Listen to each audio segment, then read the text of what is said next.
कैसे हो आप सब। आई होप आप सब अच्छे होंगे और मज़े में होंगे। और वेलकम है आप सभी का। आज की इस वीडियो में बात करेंगे मार्केट की, बिटकॉइन की क्या हाल चल रहे हैं और क्या अपडेट्स आ रही हैं वो भी कवर करेंगे। लेकिन उससे पहले आप सभी को वेरी गुड मॉर्निंग। अगर आप देखोगे बिटकॉइन की सिचुएशन 28,700, 27,800, 28,000 का लेवल अभी चल रहा है। एक एक हज़ार डॉलर की जो पंप एंड डंप वाला खेल है वो बिटकॉइन हमको दिखा रहा है। मार्केट के चांसेस यही हैं कि जो 12 अप्रैल को सीपीआई डेटा आने वाला है ना, उससे पहले थोड़ा सा हमको डंप लगता हुआ दिख सकता है। अगर सीपीआई डेटा कम आता है 12 अप्रैल को तो वो मार्केट को पुश करेगा, मतलब बिटकॉइन को और ऊपर लेके जाने में हेल्प करेगा। ठीक है, क्योंकि अगर सीपीआई इन्फ्लेशन ही कम आएगा वो मार्केट के लिए ऑब्वियस ही बात है, अच्छी बात है। तो वेट करें थोड़ा सा 12 अप्रैल का। बिटकॉइन अभी फ़िलहाल इतना ईजिली 28,000 के लेवल को छोड़ने में से जो है लग नहीं रहा है ना। तो 28,000 का लेवल अगर आप देखो 27 पे जाता है तो वहाँ रहता नहीं है, टिकता नहीं है। कहाँ आ जाता है? $28,000 के ऊपर आ जाता है। ठीक है, तो अच्छी बात है अगर 28,700 को ब्रेक करने में ब्रेक कर लेता है वो लेवल और होल्ड करता है तो डेफिनेटली उसके बाद एक हम और अच्छी रैली बिटकॉइन की देख सकते हैं। लेकिन उससे पहले डंप वाला खेल भी हो सकता है क्योंकि सीपीआई डेटा बस कुछ दिनों में आने वाला है। सबसे पहले हम बात करेंगे इंडिया में क्रिप्टो को लेके क्या हो रहा है। कुछ हुआ है यहाँ पे। अगर आप देखो, Indian government answers question about crypto legalisation fraud prevention. तो क्रिप्टो के लीगलाइजेशन को लेके, रेगुलेशंस को लेके कुछ क्वेश्चंस के आंसर दिए गए हैं, है ना। And the Indian government has responded to parliamentary questions about the legalisation of cryptocurrency and the steps it has taken to prevent crypto related fraud. तो कुछ फ्रॉड को लेके यहाँ पे डिस्कशन हुआ है। And crypto assets are currently unregulated in India और frauds relating to crypto are deal with under extant law against fraud and cyber crime. तो यहाँ पे कुछ क्वेश्चंस अगर आप देखो, Indian ministry of finance on crypto legalisation, the Indian government answer to set of crypto related question in Lok Sabha, the lower house of India's parliament. तो लोकसभा में कुछ क्वेश्चंस के आंसर यहाँ पे दिए हैं अगर आप देखोगे। तो इसके अंदर जो पहला अगर आप क्वेश्चन देखोगे वो लीगलाइजेशन को है लेके है। The first set ask the minister of finance whether the government is planning to legalize cryptocurrency in the country and what impact cryptocurrency will have on the common people and especially youth, क्योंकि youth बहुत ज़्यादा involve हैं crypto currencies के अंदर।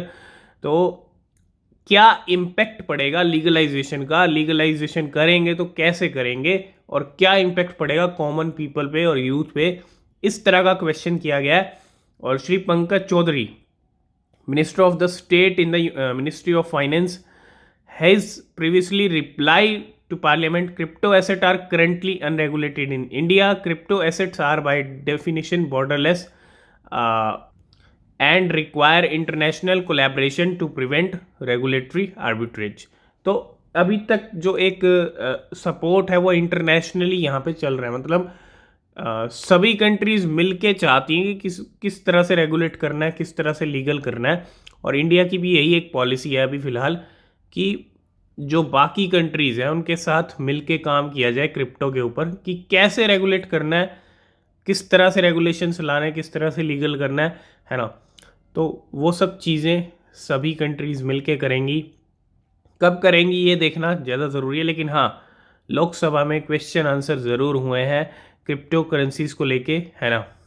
Next हम बात करेंगे central bank of Sri Lanka warns significant risk in using and investing in crypto। देखो, रिस्क क्रिप्टो के अंदर है, ये हम भी आपके साथ शेयर करते हैं। लेकिन वो रिस्क है आपकी इन्वेस्टमेंट, या तो आपको लॉस मिलेगा या प्रॉफिट मिलेगा। मार्केट में एक चीज़ होती है ना, अगर आप सोच समझ के चलोगे तो डेफिनेटली प्रॉफिट भी अर्न करोगे।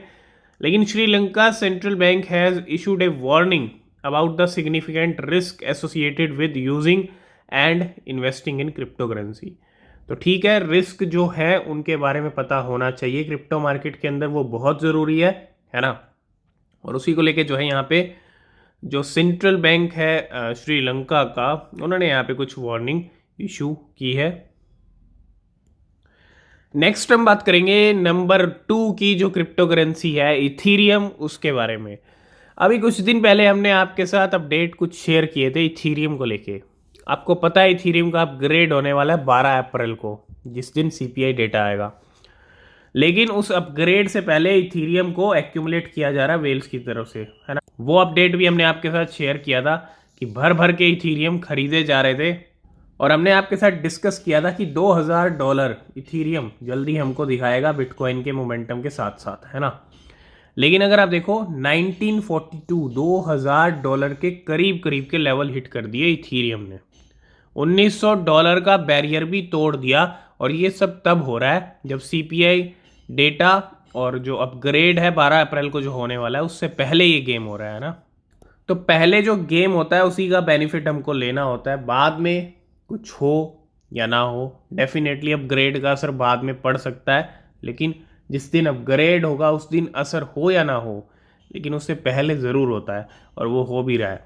$1900 के बैरियर तोड़ दिए, और जल्दी हमको जो $2000 का लेवल है इथीरियम का, वो हमको दिख सकता है। तो उसके लिए तैयार रहिए, ठीक है। नेक्स्ट अपडेट है वेल की तरफ से, और ब्लू वेल 0097 वेल है। कितने मैटिक खरीदे हैं? पूरे 25 लाख लगा लो, 25 लाख मैटिक खरीद लिए हैं, जो कि वैल्यू है $2.8 मिलियन की। इतने बड़े लेवल पे मैटिक की बाइंग हो रही है पिछले कुछ दिनों से नहीं कहेंगे, कुछ महीनों से कहेंगे, 2 महीने आई थिंक हो चुके हैं, और मैटिक की अच्छी खासी बाइंग वेल्स कर रही हैं। इसका रिजल्ट आपको आने वाले टाइम में देखने को मिलेगा मैटिक के प्राइस के ऊपर। तो ये है इस वेल का दूसरा ट्रांजैक्शन, इसके अंदर भी पूरे 25 लाख मैटिक हैं, है ना। ब्लू वेल 0097 और 50 लाख मैटिक। आप देखो करोड़ों में मैटिक खरीदे जा रहे हैं वेल्स की तरफ से, अब तक करोड़ों मैटिक खरीद चुकी हैं, और इसकी वैल्यू भी $2.8 मिलियन की। और ये खरीद कब रही है? जब मैटिक लो लेवल पे चल रहा है, मतलब अच्छा खासा $100 से लेवल नीचे चल रहा है, तब खरीदे जा रहे हैं, है ना। तो वेल्स की स्ट्रेटजी आप देखो, जितना डिप आ रहा है मैटिक का, उतना वो बाइंग करती जा रही है ना। इसके अलावा 50 लाख तो हो गए, यहाँ पे 8 लाख और ऐड कर लो, ठीक है। नहीं, 8 लाख नहीं, 85 लाख, जी हाँ 85 लाख मैटिक। इतना बड़ा ट्रांजैक्शन, पूरे 1 करोड़ के करीब का ट्रांजैक्शन, है ना।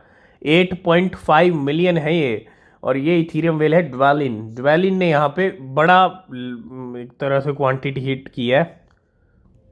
तो 50 लाख पहले और 85 लाख ये $9.8 मिलियन के हैं। $10 मिलियन के इसने पूरा $10 मिलियन मैटिक में डाल दिया। अब देखो मिलियंस ऑफ डॉलर तो 3 ट्रांजैक्शन में डाल दिए, है ना। और कितने हो गए? 1,35,00,000 के करीब जो है मैटिक 3 ट्रांजैक्शंस में वेल ने खरीद लिए। बहुत बड़ा और ह्यूज नंबर है मैटिक का, 1,35,00,000। ये सिलसिला अभी यहीं नहीं रुकने वाला है। 4th ट्रांजैक्शन मैटिक को लेके, और इसके अंदर अगर आप देखोगे यहाँ पे ब्लू वेल 0072 है, और इस बार इस वेल ने खरीदे हैं 11 लाख, पूरे 12 लाख लगा लो। तो 1,35,00,000 में 12 लाख और जोड़ दो आप, कितने हो गए? 1,47,00,000 मैटिक कॉइन्स, और $1.3 मिलियन के ये हैं। तो 10 से 15 मिलियन के मैटिक इन्होंने खरीद लिए हैं 4 ट्रांजैक्शन में, 1,47,00,000। 5वां ट्रांजैक्शन है मैटिक कॉइन को लेके, जिसके अंदर अगर आप देखोगे 9 लाख, ये कल के खरीदे हुए हैं, है ना। तो 1,47,00,000 में आप 9 लाख 10 लाख और जोड़ दो, 1,57,00,000 मैटिक। और ये वेल है ब्लू वेल 0074, इसने भी $1.1 मिलियन के मैटिक खरीद ली। आप देखो करोड़ों में मैटिक खरीद लिए 4-5 ट्रांजैक्शंस के अंदर, मिलियंस ऑफ डॉलर वेल्स ने डाल दिया मैटिक में। नेक्स्ट अपडेट है शिबा इनू को लेके। शिबा इनू को एडोप्शन मिल रहा है, इसमें कोई डाउट वाली बात नहीं है। Radisson hotel in Georgia now accept Shiba Inu. जी हाँ, होटल में आप पेमेंट कर सकते हैं शिबा इनू से, और जॉर्जिया के अंदर ये होटल है रेडिसन, और ये एक्सेप्ट कर रहा है शिबा इनू की पेमेंट। और इनकी जो पार्टनरशिप हुई है वो हुई है बाइनेंस पे के ज़रिए, है ना। तो बाइनेंस पे के ज़रिए आप इस होटल में पेमेंट कर सकते हो और बाइनेंस पे ऑलरेडी सपोर्ट ऐड है शिबा इनू का। तो इस होटल में आप सीधा डायरेक्टली शिबा इनू से भी जो है पेमेंट कर सकते हो। लास्ट एंड फाइनल अपडेट में हम बात करेंगे फ्लॉकी इनू की। Phase 1 of the Floki card is live. Floki इन्होंने अपने रोड मैप के अंदर फ्लॉकी डेबिट कार्ड लॉन्च करने का जो है एक रोड मैप रखा हुआ है कि लेके आएंगे debit card. Flocky holder can now generate and fund prepaid Visa and Mastercard virtual debit card with Flocky token. We are launching this in partnership with FCF pay. अब card के लिए जो है यहाँ पे तैयारी चल रही है। Phase 1 of the Floki card is live. Phase 1 क्या है, इसके लिए पार्टनरशिप हुई है किसके साथ, FCF पे के साथ।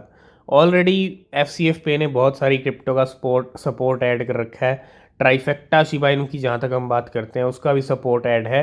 तो अब फ्लॉकी इनू के साथ यहाँ पे इनकी पार्टनरशिप हुई है, ठीक है। और जल्दी आपको फ्लॉकी इनू का डेबिट कार्ड भी देखने को मिलेगा। तो आज की इस वीडियो को करते हैं यहीं पे एंड। वीडियो पसंद आया लाइक शेयर कमेंट कीजिएगा। कोई भी क्वेश्चन कोई भी सवाल है पूछ सकते हैं। किसी भी क्रिप्टो में इन्वेस्ट कर रहे हैं हमेशा अपनी रिसर्च करें, वो बेहद ज़रूरी होती है। मिलते हैं नेक्स्ट वीडियो में, तब तक के लिए बाय बाय, टेक केयर।